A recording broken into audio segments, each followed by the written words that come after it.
भगवान शंकर के पूर्ण रूप काल भैरव शिव पुराण कथाएं।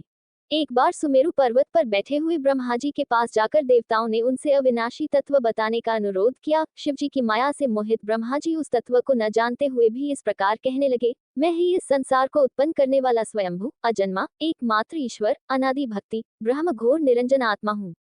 मैं ही प्रवृत्ति और निवृत्ति का मूलाधार सर्वलीन पूर्ण ब्रह्म हूँ। ब्रह्मा जी ऐसा कि पर मुनि मंडली में विद्यमान विष्णु जी ने उन्हें समझाते हुए कहा कि मेरी आज्ञा से तो तुम सृष्टि के रचयिता बने हो, मेरा अनादर करके तुम अपने प्रभुत्व की बात कैसे कर रहे हो।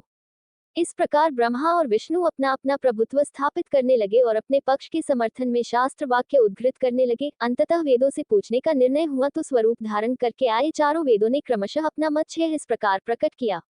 ऋग्वेद जिसके भीतर समस्त भूत निहित है तथा जिससे सब कुछ प्रवत होता है और जिसे परमात्मा कहा जाता है, वह एक रुद्र रूपी है। यजुर्वेद जिसके द्वारा हम वेद भी प्रमाणित होते हैं तथा जो ईश्वर के संपूर्ण यज्ञों तथा योगों से भजन किया जाता है, सबका दृष्टा वह एक शिव ही है। सामवेद जो समस्त संसारी जनों को भरमाता है, जिसे योगी जन ढूंढते हैं और जिसकी भांति से सारा संसार प्रकाशित होता है, वे एक त्रयंबक शिव जी ही हैं। अथर्ववेद जिसकी भक्ति से साक्षात्कार होता है और जो सब या सुख दुख अतीत अनादि ब्रह्म है, वे केवल एक शंकर जी ही हैं। विष्णु ने वेदों के इस कथन को प्रताप बताते हुए नित्य शिवा से रमण करने वाले दिगंबर पीतवर्ण धूली धूसरित प्रेमनाथ कुवेटाधारी सर्वावेष्टित वृपनवाही निःसंग शिव जी को पर ब्रह्म मानने से इनकार कर दिया। ब्रह्मा विष्णु विवाद को सुनकर ओंकार ने शिव जी की ज्योति नित्य और सनातन पर ब्रह्म बताया, परंतु फिर भी शिव माया से मोहित ब्रह्मा विष्णु की बुद्धि नहीं बदली। उस समय उन दोनों के मध्य आदि अंत रहित एक ऐसी विशाल ज्योति प्रकट हुई कि उससे ब्रह्मा का पंचम सिर जलने लगा। इतने में त्रिशूलधारी नील लोहित शिव वहां प्रकट हुए तो अज्ञानतावश ब्रह्मा उन्हें अपना पुत्र समझकर अपनी शरण में आने को कहने लगे। ब्रह्मा की संपूर्ण बातें सुनकर शिवजी अत्यंत क्रुद्ध हुए और उन्होंने तत्काल भैरव को प्रकट कर उससे ब्रह्मा पर शासन करने का आदेश दिया।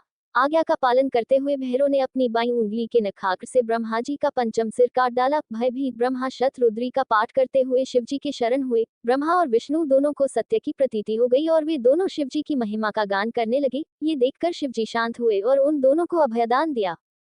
इसके उपरांत शिवजी ने उसके भीषण होने के कारण भैरव और काल को भी भयभीत करने वाला होने के कारण काल भैरव तथा भक्तों के पापों को तत्काल नष्ट करने वाला होने के कारण पाप भक्षक नाम देकर उसे काशीपुरी का अधिपति बना दिया। फिर कहा कि भैरव तुम इन ब्रह्मा विष्णु को मानते हुए ब्रह्मा के कपाल को धारण करके इसी के आश्रय से भिक्षावृत्ति करते हुए वाराणसी में चले जाओ, वहां उस नगरी के प्रभाव से तुम ब्रह्म हत्या के पाप से मुक्त हो जाओगे।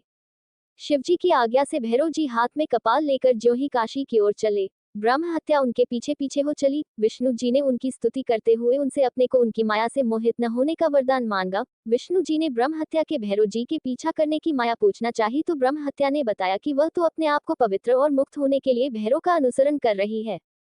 भैरव जी ज्यों ही काशी पहुंचे त्यों ही उनके हाथ से चिमटा और कपाल छूटकर पृथ्वी पर गिर गया और तब से उस स्थान का नाम कपाल मोचन तीर्थ पड़ गया। इस तीर्थ में जाकर सविधि पिंडदान और देव पितृ तर्पण करने से मनुष्य ब्रह्म हत्या के पाप से निवृत्त हो जाता है।